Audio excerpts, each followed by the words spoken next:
Ya, Bismillahirrahmanirrahim. Assalamualaikum warahmatullahi wabarakatuh.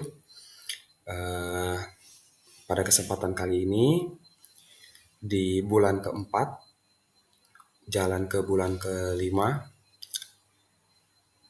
tugas dari HR Pusat yaitu mengenai habits keempat, mengenai win-win solution.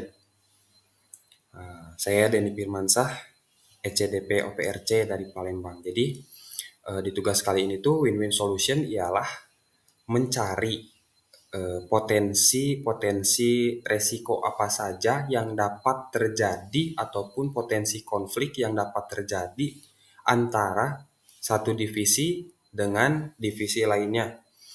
Nah, setelah beberapa lama, sekitar 4 bulan ini saya belajar di cabang Palembang, pemahaman saya tentang potensi konflik ini mungkin saya menemukan dua potensi konflik. Di antaranya, yang pertama ialah antara sales dengan transport.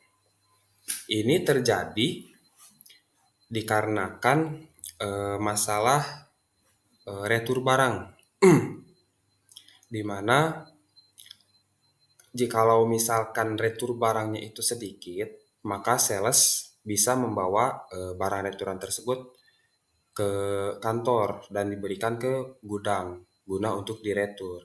Tetapi jika barangnya itu terlampau banyak, maka driverlah yang harus mengambil barang retur tersebut.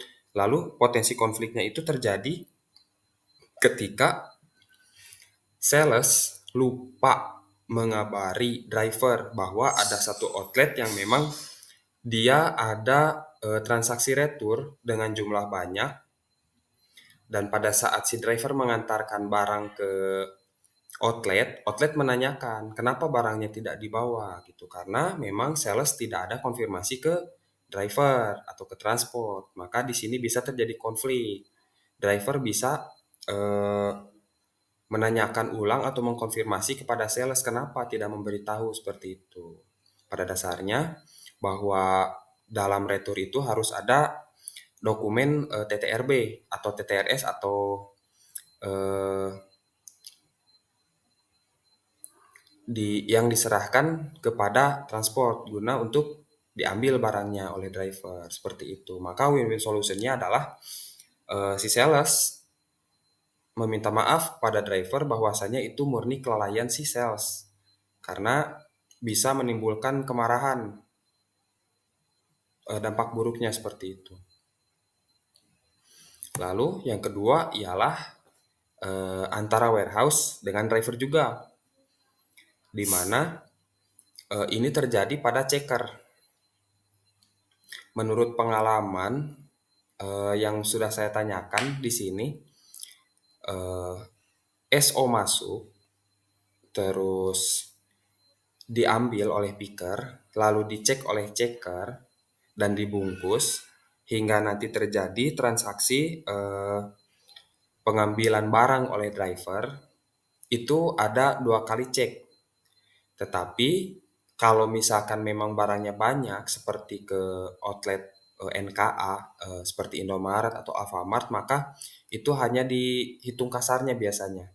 Jadi berapa tumpukan eh, dihitung keseluruhannya, maka si driver lanjut akan pergi ke outlet. Nah, pada saat di outlet, pada saat perhitungan, biasanya atau seringkali barangnya itu kurang. Entah kesalahan di outlet ataupun di checker. Maka di sini biasanya si driver langsung mengkonfirmasi ke warehouse.